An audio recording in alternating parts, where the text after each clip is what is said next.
all, I'd like to congratulate all the inductees here tonight. This is a prestigious award and an honor that recognizes you for your love of sport. So to all of you, be proud of it and enjoy every minute of your evening. I'd also like to thank the committee for having me here tonight to honor a student athlete I had the pleasure to work with during my tenure at Woodbridge. As you can see here tonight, you are blessed with some terrific athletes. Now, I was told to keep this short on numerous occasions. In fact, when I got here tonight, they still want me to cut it down. I told Andrea that it was 20 minutes long, she had a heart attack. Honestly, I had it down 7 or 8, I would try to cut it down to less. So let me begin. Madonna, Madonna, Madonna. For those of you that don't know that icon, was this inductee's favorite back in the day.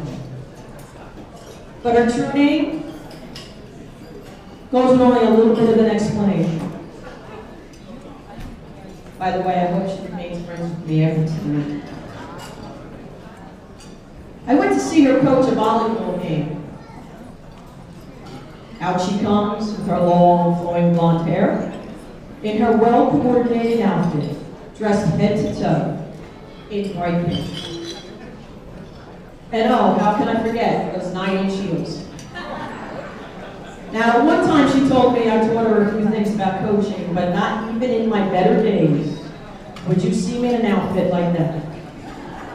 Whatever happened to Adidas, Reebok, Nike, coaching attire?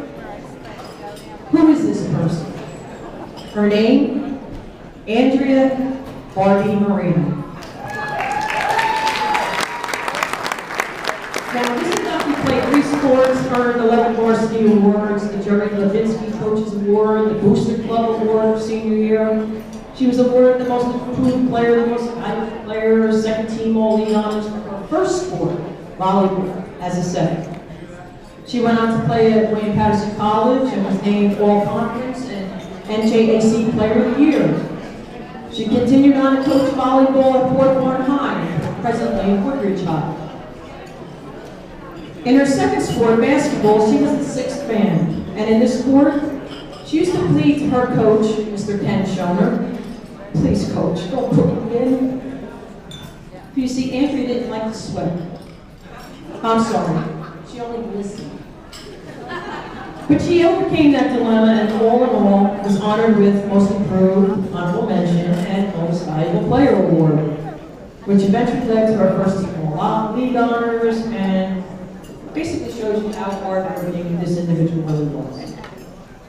This was also the sport she had the opportunity to play with her sister Valerie. But now on to softball. In her first season as a pitcher, she went 5-4 alongside Donna Ricker. In that season, they shared a no-hitter. But I remember the pressure-filled game that Andrea was pitching in when I had to go out to the mound to see that she had tears in her eyes. I think her whole mentality as a pitcher changed that day. I let into it.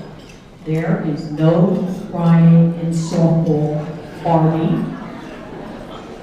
So it was in her sophomore year that Andrea then took the team solo under her belt, and she quickly learned how to become a disciplined pitcher, not to unravel, or to have that pitcher's mentality.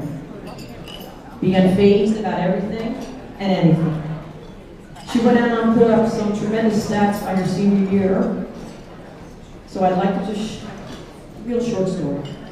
In her sophomore year, with 2 out in the bottom of the 7th inning, Andrea lost her first bid for a no-hitter on a blue pin, bottom of the 7th, 2 out. It was a 5-1 Crestville team. Ultimately, it turned her around to become the player and leader that she ultimately was.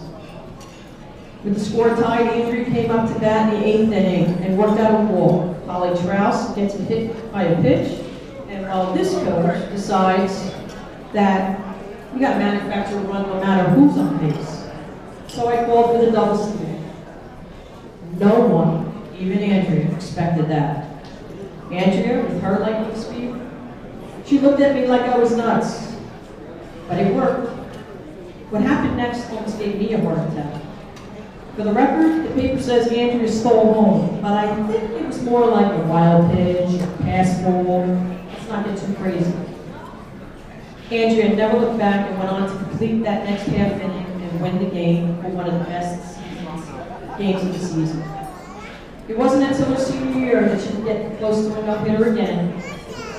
Even though we couldn't find record of it, Andrea, you did pitch a no-hitter in April of your senior year. I remember that, because there was all this talk about how she wasn't first-team all-league material and how she couldn't throw a no-hitter against anyone except a subpar team.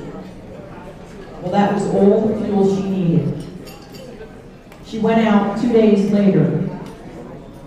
She pitched against the first team in the league, St. Mary's, the returning champs. And what can I say? She pitched her first no-hitter against a quality squad. And of course, first team all honors her senior year, and she posted 6 shutouts, 2 one-hitters, 5 3-hitters, an ERA of 1.15, 130 strikeouts, a batting average of .315 with no strikeouts, and yes, 8 stolen bases, and a fielding average of .935. If that's not enough in a career, she went on to be state champion volleyball coach. I would like to be the first to congratulate this terrific player, coach, friend, family member, wife, and mother. Alongside her tonight is her mom, Ann, brother, Damon, his wife, Maria, parents, Paul and Maria, her sister, Valerie, her husband, Ed, his in-laws, Karen and Frank, and of course her children, Andrew and Maddie. Also with us somewhere are 2 very special people who had a tremendous effect on her love and aspirations for athletics. Coach Mack, and of course her biggest fan, her dad. I know they are just gleaming with pride right now. So it is with great pleasure that I introduce to you a new member of the class of 2014 Woodbridge Hall of Fame, Miss Andrea Tutulic Marino.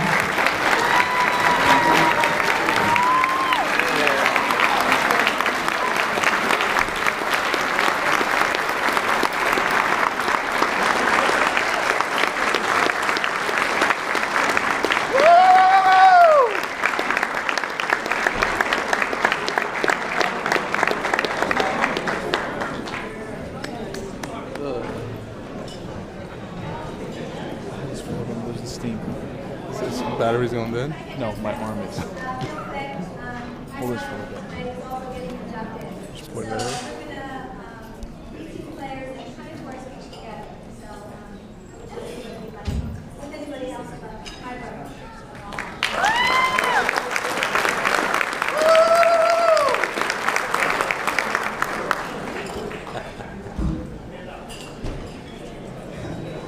Short jokes are starting already.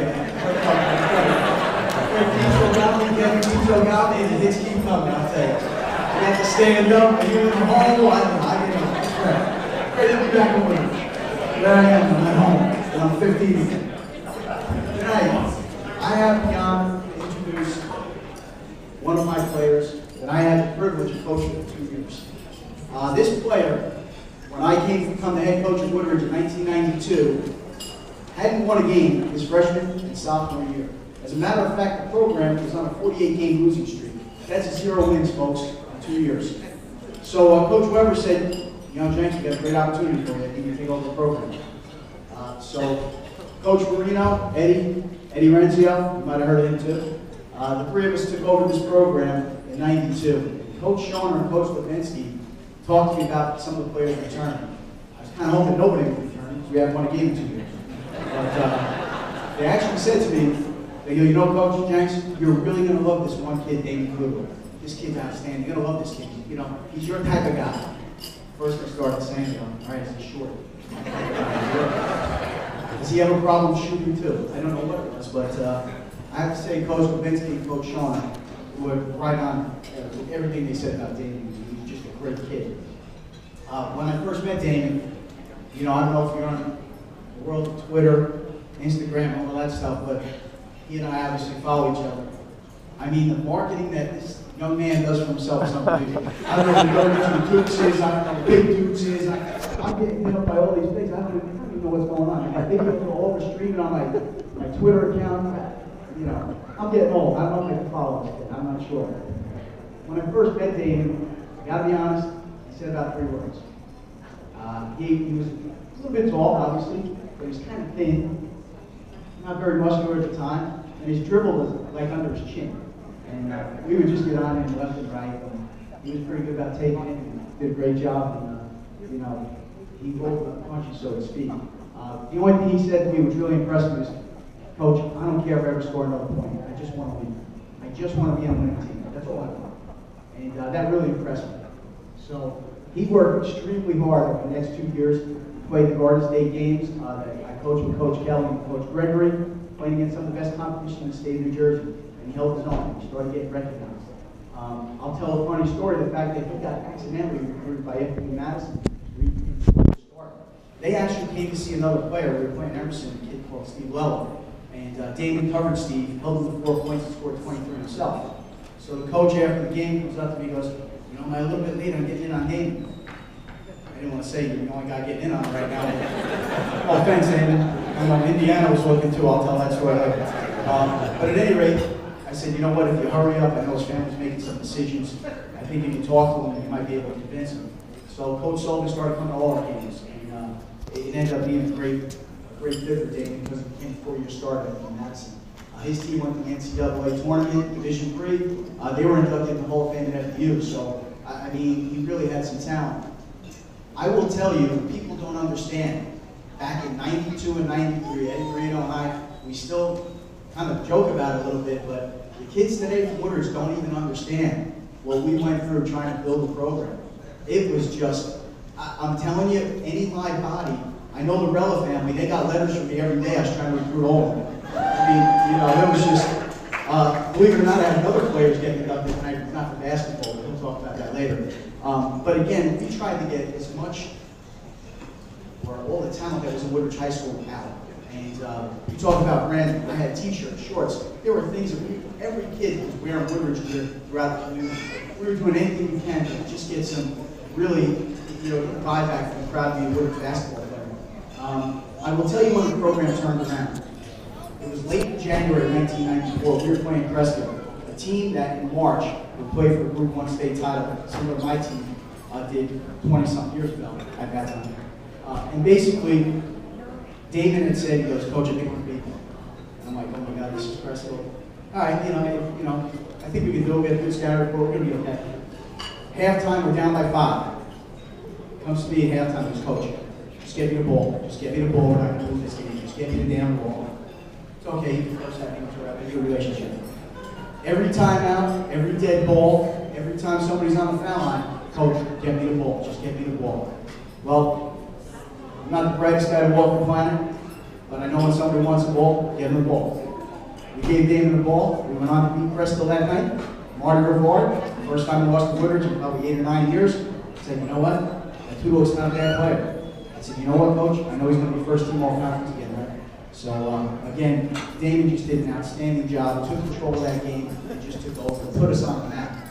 Yeah, one game, one win doesn't give you a dynasty, it really doesn't. But that one win against Crestville put Woodridge basketball back on the map. And I would point to Damon Tutulic for really reviving Woodridge basketball. You know, people give Eddie Renzo and myself a little bit of credit. It wasn't us. It was a kid by the name of Damon Tutulic that brought this program back to where it is today. So, I'm not going to speak anymore because Dave's got a lot to say. He's got a lot of branding to do. But I will tell you a funny story. Joe Marco and I were out to dinner on Sunday with the Marino's Tutulics. And Joe and I are fighting like 2 little Italian guys trying to pick up a bill. David already picked up the bill. So, Joe, we're getting old, number 1. And the young guys are just starting out to smart us a little bit. But if you get a Twitter account, I think David will send you some video. You'll be all right. But again, it's my honor, my pleasure. One of the best kids I ever had a privilege to coach, Damon Tutulic.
We know that we're only as successful as our team makes us. All of our accomplishments, although they may seem individual, we know without our team, we don't succeed. I couldn't throw a no-hitter without my amazing shortstop, Jenny Cole, who's getting honored here tonight.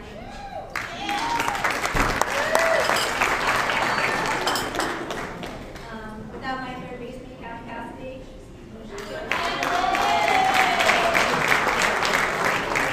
Without my sister, Valerie, working her tail off on the basketball court to get rebounds, to accomplish score points, and make me look good.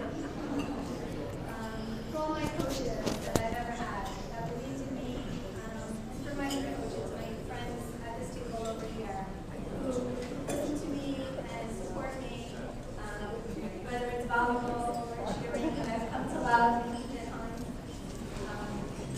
Without them helping me be successful, my career goes nowhere, and I couldn't be successful without all of their support.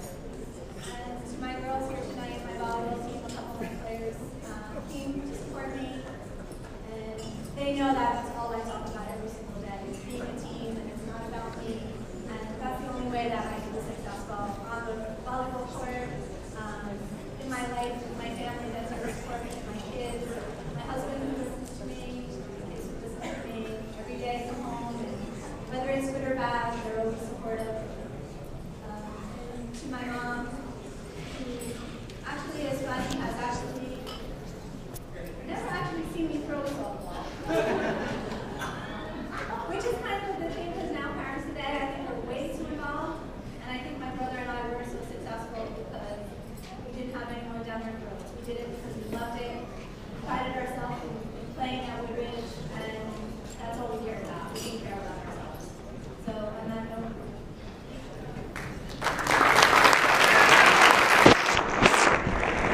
Guys, who was in here for Woodbridge a little bit?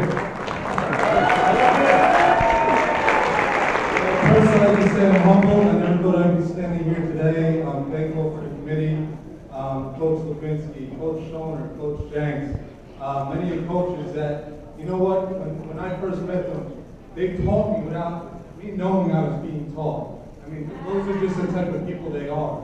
Jim will like that. I want to thank my friends for coming, Jim, Dave, Jake, his wife, Jeff, my in-laws, right there, Pepine, Carmita, Noel, and my beautiful wife Maria is back there. Right in front of me, obviously, I have my sister, my brother-in-law, who I've known him longer than, it's about 30 years. He didn't even know I had a sister at the time. He used to help me work out at the basketball courts across from IGA. I think he had an ulterior motive, but didn't know I had a sister. You know, my grandfather, Mr. Marino's here, Frank, Karen, Mrs. Marino, niece and nephew, thank you for coming, really appreciate it. You know, the one thing I will say, and Coach was talking about me, it was tough being 0-42, but I want to forget about it. What are the numbers? 0-48, but when you talk about statistics and all that, I mean, I'm humble because I don't even think I made the top 5 in my family. I mean, when you talk about athleticism, toughness, and good looks, I was probably the 5th in my family. But what I did learn from my family was a lot of things. I learned the toughness from my sister Valerie and my father. If you know them, you don't want to mess with them. Athleticism from Andrea and my father as well. Good looks, of course, from my mother. And you guys do know, I certainly overachieved with the looks if you look at my beautiful wife, Maria. I just want to say I love you guys and thank you for everything.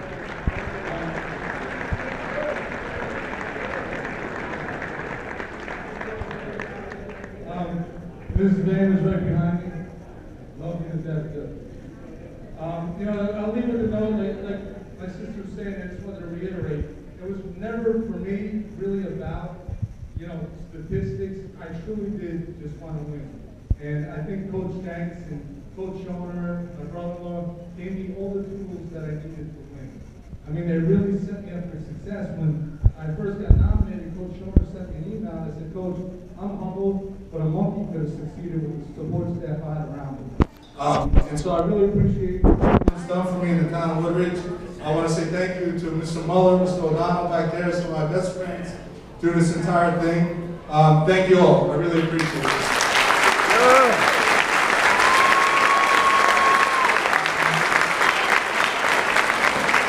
Hey, congratulations to my representative before I forget. I know my father's looking at us. Love you, Dad.